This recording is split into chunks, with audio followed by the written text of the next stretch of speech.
Hello and welcome to the Philosopher's Angle, your daily French philosophical take on the news headlines. This is an AI-generated podcast based directly on the writings of the philosophers discussed, but like all AI, it can make mistakes. In the news today, October 30th, 2024, devices displaying free Gaza messages have been found at scenes of mysterious fires targeting ballot boxes. The incidents have raised concerns over voter suppression or disruption of the electoral process. Authorities are investigating the cause of the fires and the origin of the devices, which appear to be electronic gadgets. No one has claimed responsibility for the events, but they come amid heightened tension in the region. Police are reviewing security footage and gathering evidence to determine who might have been behind the incidents and what their motivations were. The investigation is ongoing with no arrests made so far. Commentary inspired by the writings of Étienne Balibar. The discovery of devices displaying free Gaza messages at scenes of mysterious fires targeting ballot boxes has sent shockwaves through the region, raising concerns over voter suppression and disruption of the electoral process.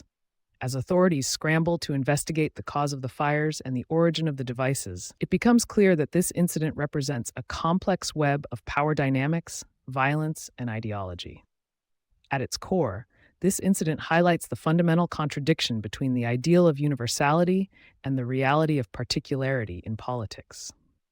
As Étienne Balibar notes in his work, Violence and Civility, on the Limits of Political Philosophy, the question of violence is not simply a matter of adding a new chapter to the history of ideas or ideologies, but rather recognizing that the very logic of politics is founded on this contradiction.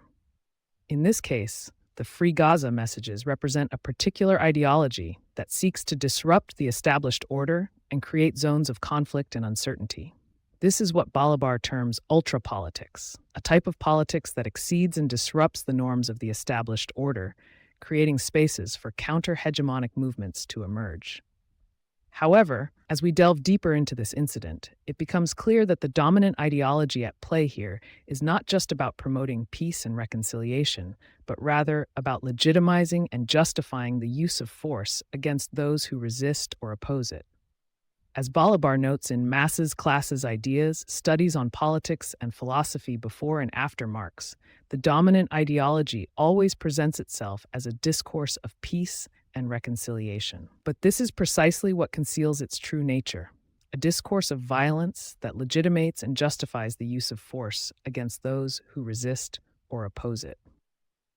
In this context, the mysterious fires targeting ballot boxes can be seen as an emblematic representation of the underlying power dynamics at play. The devices displaying free Gaza messages serve as a diversionary tactic for the underlying struggle for control over the narrative and shaping public opinion.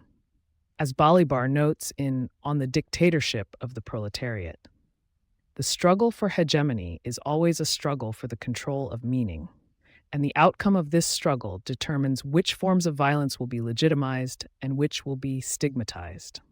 The investigation into these incidents must therefore go beyond just identifying the perpetrators and their motivations. It must also examine the underlying power dynamics that have created an environment in which such acts of violence can occur. Only by understanding the complex web of ideology, power, and violence at play here can we hope to prevent similar incidents from happening in the future.